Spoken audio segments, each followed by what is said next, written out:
हथेली पर रखकर नसीब तू क्यों अपना मुकद्दर ढूंढता है, अरे सीख उस समंदर से जो टकराने के लिए पत्थर ढूंढता है। साथियों, आज हम लोग परसेंटेज का एक बहुत ही शानदार सा क्वेश्चन सॉल्व करने वाले हैं, प्रतिशत का। आइए देखते हैं वो क्या है। क्वेश्चन में कह रहा है कि जब एक आदमी की आय 6000 बढ़ जाती है तो आयकर की दर 18% से घटकर 15% रह जाती है, जबकि दोनों ही परिस्थितियों में समान आयकर चुकाता है तो उसकी आरंभिक आय जाती है। आइए देखते हैं हम लोग। मान लीजिए कि पहले वो जो आदमी है वो x रुपए कमा रहा था। कितना कमा रहा था? x रुपए कमा रहा था। तब ये जब ये x रुपए कमा रहा था तब इस पर यह जो कर दे रहा था वो 18% का दे रहा है। कितने का? 18% का। लेकिन फिर कह रहा है कि 6000 बाद में उसका जो आय है वो बढ़ जाता है, मतलब अगर 6000 बढ़ गया तो उसकी आय x प्लस 6000 हो जाएगी। लेकिन कह रहा है कि इस कंडीशन में ये जो कर की दर है ये घट जाती है, और घट करके कितनी हो जाती है? ये घट करके 15% हो जाती है। और कह रहा है कि जबकि दोनों ही परिस्थितियों में समान आयकर चुकाता है, मतलब दोनों परिस्थितियों में वो समान पैसा दे रहा है कर के रूप में, तो कह रहा है कि उसकी आरंभिक आय जानती है। तो देखिए क्या करेंगे, इसके दो तरीके हैं। पहले तो हम इसका आयकर निकाल लें पहली स्थिति में और दूसरी स्थिति में, उसके बाद दोनों को एक दूसरे की इक्वल कर दें, बेसिक तरीका। आइए हम लोग देखते हैं कि किस तरह से इसको सॉल्व करेंगे। पहले आप लोग थोड़ा सा सोचिए, मान लीजिए कि ये अभी भी x रुपए कमा रहा था और कुछ समय के बाद भी यह x रुपए ही कमा रहा था, ठीक। अगर ये अभी भी x रुपए कमा रहा है और बाद में भी x रुपए कमा रहा है, इस 6000 को भी आप इग्नोर करिए, तो और यहाँ पर जो दर है वो 18% में होकर के सिर्फ और सिर्फ 15% ही था। अगर यहाँ पर 15% ब्याज देता या कर देता, 18% न देता, तो इसे x रुपए पर कितने का फायदा हो जाता? अरे इसे 18% दे रहा था, वैसे x पे 15%, तो 3% का क्या होता? फायदा हो जाता। तो मतलब यहाँ पर x का जो 3% है वो इसको क्या हो जा रहा है? फायदा हो जा रहा है। लेकिन ये जो 3% फायदा हो रहा है x पर, वह क्यों हो रहा है? यह इसलिए हो रहा है क्योंकि यहाँ पर जो 6000 का जो 15% होगा वही इस x का 3% होगा। मतलब जो x का 3% है ये हमारा 6000 के 15% के क्या है? बराबर है। 6000 के 15% के बराबर है। अब इसको हम सरल कर लेते हैं। देखिए ये 100 से 100 कट गया, फिर यहाँ पर 3 दूना 6, क्या आ गया हमारा? आ गया x बराबर 2000 और गुणा में 15 बराबर क्या आ गया? 30,000। 30,000 हमारा क्या हो गया? अब ये किसका मान आया है? x का। और x था क्या? प्रारंभिक आय ही तो थी इसकी।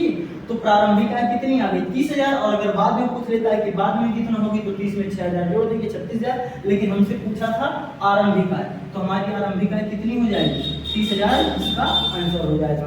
आगे आइए देखते हैं एक सवाल। देखिए कह रहा है कि चीनी का दाम 16.2/3% बढ़ जाता है तथा परिवार की खपत 20% कम हो जाती है। कुल खर्च में कितना परसेंट का परिवर्तन हुआ, हमें ये निकालना। मतलब कह रहा है कोई परिवार है वह चीनी को खरीद के लाता है, लेकिन जो चीनी का दाम 16.2/3% बढ़ जाता है और वह अपने खपत में 20% कमी कर देता है, तो कह रहा है कि कुल क्या परिवर्तन होगा।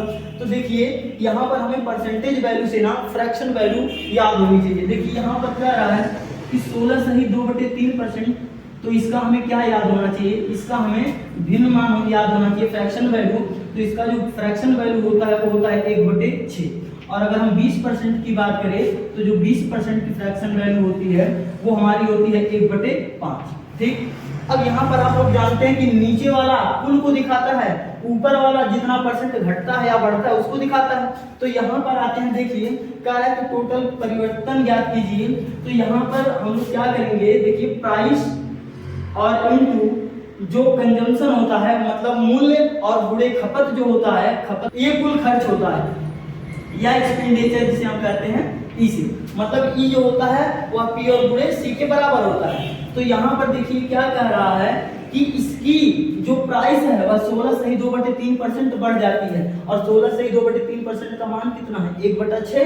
मतलब अगर पहले 6 था तो बाद में बढ़ करके कितना हो गई? 7 हो गई, क्योंकि एक बड़ी है तो 6 में जोड़ेंगे 7 हो गया।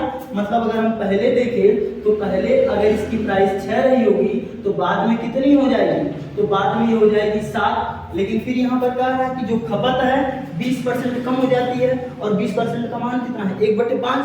मतलब अगर पहले जो खपत है वह 5 था, तो बाद में क्या हो जाती है, यहाँ देखिए कम हो जाती है, तो 5 में से इस 1 को क्या करेंगे, घटाएंगे, तो 5 में से 1 गया, कितना हो जाएगा 4। तो यहाँ पर देखिए पहले कितना कुल खर्च था इसका, तो 5 6 30, और अब कितना हो रहा है 7 से 28 हो रहा है। तो पहले 30 था, अब 28 हो गया है। कितना परिवर्तन हुआ है, देखिए इनके बीच हम अंतर देख लेंगे कितने का है, 2 का अंतर आ गया है। तो कितने पर आया है 2 का अंतर, 30 पर। हुआ क्या है, घटा है। तो यहाँ पर 2 और गुणा में 100, क्योंकि परसेंटेज वैल्यू हमें निकालनी है, प्रतिशत में मान निकालना है।